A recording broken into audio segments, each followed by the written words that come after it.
Wall Street's like, get your butts back in the office 5 days a week. Grindr, not so much. 2 days a week. Grindr, they want their people back 2 days a week.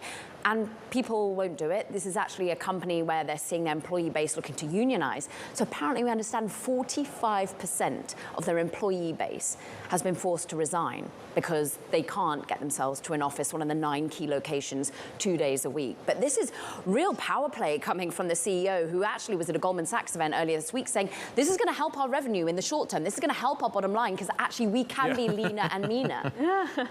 I mean, it's quite a dramatic. It's got a kind of, it's quite a spin, I admit.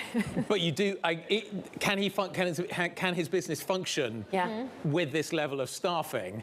And if it can function with this level of staffing, what was he doing with the previous level of staffing? I mean, many people bulked up too much in the era of COVID. Many would say you overstaffed. And actually, George Arison has been out there saying this is a company that's raising their full year guidance. They've been able to show that people are willing to be subscribers to the Grindr app. They're managing to see, therefore, revenue on the upside, profitability on the upside, and therefore looks as though those margins can become even juicier if you don't have their number one expense, which is people. It's employees. After, of course, the next big key expense for them is paying out Apple and Google in terms of the app stores.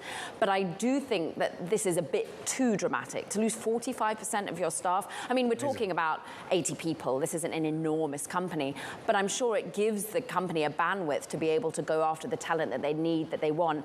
And I'm pretty sure this is some maybe tough talk in the beginning of play here. I just don't understand how you can't make it in. Like, did they hire a lot of people in places that they remotely didn't have an office? Like, well, but in which case, like, fair enough. I mean, then you were hired on the expectation that you wouldn't have to haul your butt in. Yeah, and I think this is the way in which it's not the only company having to navigate this. Look, AT&T has been saying to its managers, you've got to get in, and some are saying, look, that's a rather dramatic way of getting your head count down as well. We've seen many a company really struggling. Amazon, Andy Jassy, we understand, has written a letter to employees saying, look, if you can't get in that 3 days a week that I need you to, this ain't going to look good for you. It is this ongoing battle. And look, meanwhile, yeah, here in Wall Street, everyone's thinking 5 days. That's the new reality.